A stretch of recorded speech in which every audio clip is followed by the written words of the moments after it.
बच्चों, यह जो कहानी है वो है छत्तीसगढ़ के धर्मपुर गांव की एक पढ़ी लिखी समझदार बहू मीनू की और उसकी जिद्दी और तानाशाह सास कमला देवी की।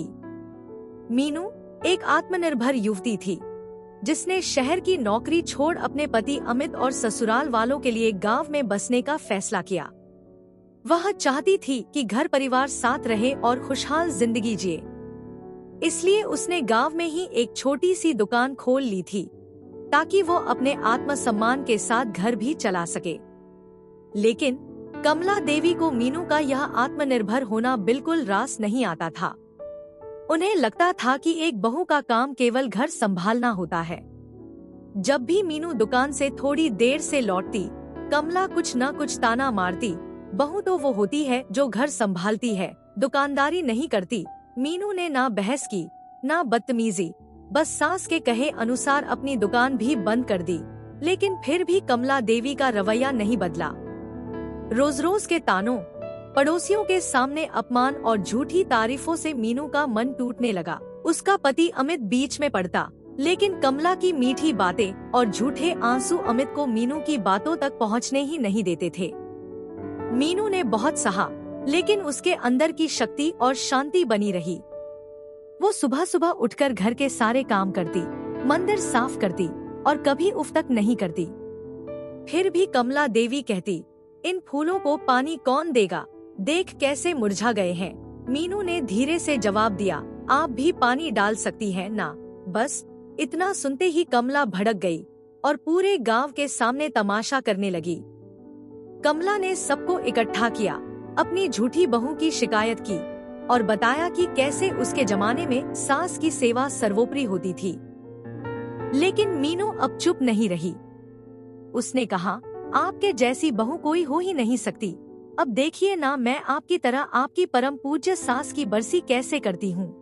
मीनू की ये बात सुनकर कमला को लगा कि उसे फिर मौका मिल गया सबको दिखाने का कि वो कितनी आदर्श बहू रही है।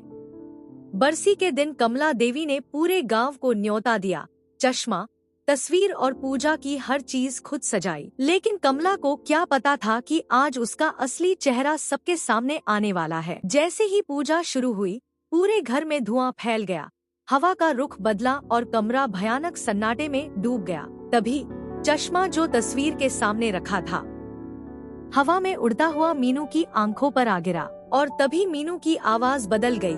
वो बोलने लगी जैसे कमला की मृत सास शारदा देवी उसमें समा गई हो। सब दंग रह गए। कमला से कहा गया, शर्म नहीं आती, अपनी बहू को यूं सताती है। तूने कभी कोई काम ढंग से किया हो ये भी याद नहीं। तू तो कपड़े फाड़ देती थी, बर्तन तोड़ती थी, मेरी सेवा तो छोड़ दे, खुद को भी ठीक से नहीं संभाल पाई थी। गांव वाले सन्न रह गए।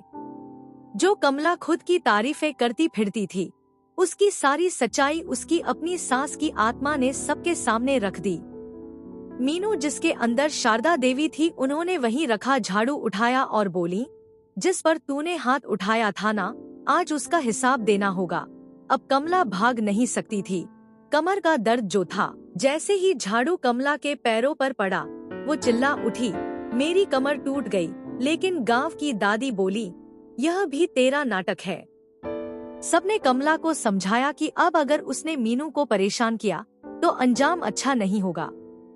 डर के मारे कमला ने वादा किया, अब मैं अपनी बहू को कभी कुछ नहीं कहूंगी। जैसे ही मीनू के आंखों से चश्मा हटाया गया, वो बेहोश हो गई।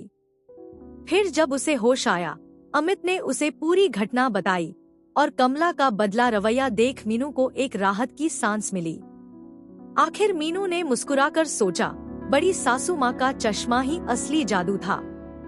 कहानी सुनकर अब आप ही बताइए, बहू बनने के लिए क्या चुप रहना जरूरी है या फिर समझदारी से जवाब देना ही असली बहादुरी है।